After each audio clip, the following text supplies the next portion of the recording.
BLM Kerala, Tamil Nadu, Pondicherry.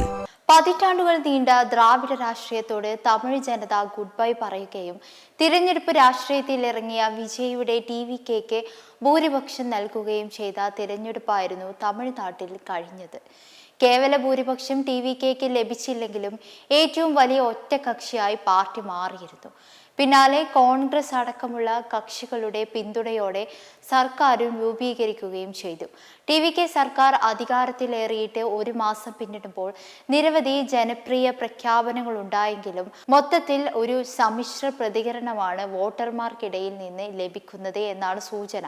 200 unit സൗജന്യ വൈദ്യുതി, സ്ത്രീ സുരക്ഷയ്ക്ക് സിംഗപ്പെണ്ണ്, പ്രത്യേക ദ്രുത കർമ്മസേന, മയക്കുമരുന്ന് നിർമ്മാർജ്ജനം എന്നീ 3 ഫയലുകളിലാണ് വിജയ് ആദ്യം ഒപ്പിട്ടത്. ഇത് മൂന്നും ഏറെ കയ്യടി നേടിയിരുന്നു. 717 മദ്യഷാപ്പുകൾ അടച്ചുപൂട്ടുന്നത് ഉത്തരവിട്ടിരുന്നു.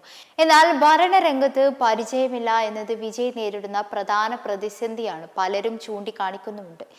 അതിനിടെ ചെന്നൈ നഗരത്തിൽ തുടർച്ചയായി വൈദ്യുതി മുടങ്ങുന്നത് വലിയ പ്രതിസന്ധി സൃഷ്ടിക്കുന്നു എന്നാണ് പരാതികൾ ഉയരുന്നത്. ആവർത്തിച്ചുള്ള വൈദ്യുതി മുടക്കം ചെന്നൈയിലുടനീളം ദൈനംദിന ജീവിതത്തെ തടസ്സപ്പെടുത്തുന്നുണ്ട്. പ്രതിപക്ഷം ഇതിനോടകം തന്നെ ഇതിനെതിരെ രംഗത്തെത്തിയിട്ടുമുണ്ട്. രാത്രിയിൽ വൈദ്യുതി വിതരണം പതിവായി തടസ്സപ്പെടുന്നതും പലപ്പോഴും അതിരാവിലെ മാത്രം തിരികെ വരുന്നതും വൈദ്യുതി ക്ഷാമമല്ല, മറിച്ച് ലോഡ് സംബന്ധമായ പ്രശ്നങ്ങളും സാങ്കേതിക തകരാറുകളുമാണ് തടസ്സങ്ങൾക്ക് കാരണമെന്ന് സംസ്ഥാന വൈദ്യുതി മന്ത്രി R നിർമ്മൽ കുമാർ ഇതിനോടകം വ്യക്തമാക്കിയിട്ടുമുണ്ട്. എന്നിരുന്നാലും ഇതിന് പരിഹാരം കാണാനായിട്ടില്ല. അരുമ്പാക്കത്ത് തിങ്കളാഴ്ച അർദ്ധരാത്രിക്ക് ശേഷം 100ഓളം താമസക്കാർ വൈദ്യുതി പുനഃസ്ഥാപിക്കണമെന്നാവശ്യപ്പെട്ട് പ്രാദേശിക വൈദ്യുതി ഓഫീസിന് പുറത്ത് തടിച്ചുകൂടിയിരുന്നു. മടിപ്പാക്കത്തും സമാനമായ രംഗങ്ങൾ അരങ്ങേറിയിരുന്നു. ട്രാൻസ്ഫോമർ തകരാറുകളും ഒന്നിലധികം സാങ്കേതിക തകരാറുകളുമാണ് പ്രധാന കാരണങ്ങളായി ഉദ്യോഗസ്ഥർ ചൂണ്ടിക്കാണിച്ചതെന്ന് റിപ്പോർട്ടുണ്ട്.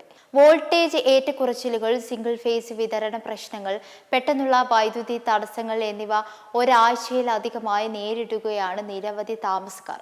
പരാതി പറയുന്നുമുണ്ട്.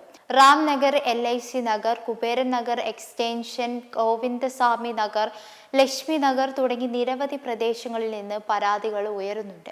വൈദ്യുതി വിതരണം അസ്ഥിരമായതിനാൽ വീട്ടുപകരണങ്ങൾക്ക് കേടുപാടുകൾ സംഭവിച്ചതായും ചില താമസക്കാർ അവകാശപ്പെടുന്നുണ്ട്. 1912 എന്ന അടിയന്തര ഹെൽപ്പ് ലൈൻ നമ്പറിൽ ബന്ധപ്പെടാൻ പലപ്പോഴും ബുദ്ധിമുട്ടുണ്ടാകുന്നതും പരാതി രജിസ്റ്റർ ചെയ്തതിനു ശേഷവും ദീർഘനേരം കാത്തിരിക്കേണ്ടി വരുന്നതും നടപടി വൈകുന്നു എന്ന് താമസക്കാർ പരാതിപ്പെടുന്നുണ്ട്.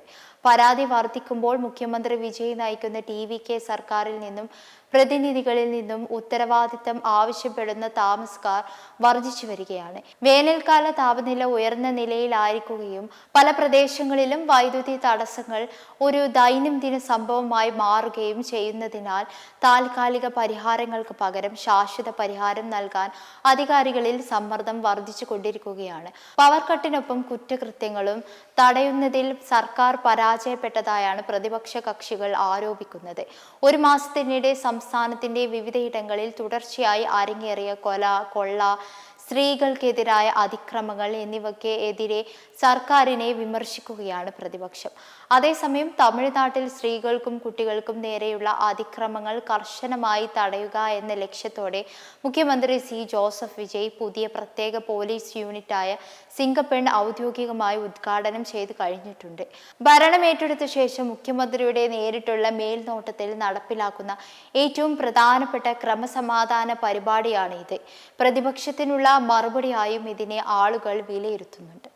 മെമ്പർമാരുടെ നിക്ഷേപങ്ങൾക്ക് ഉയർന്ന ലാഭവിഹിതം നൽകുന്ന കേന്ദ്ര സർക്കാർ സഹകരണ registered society Bharat Lajna multi state housing cooperative society limited.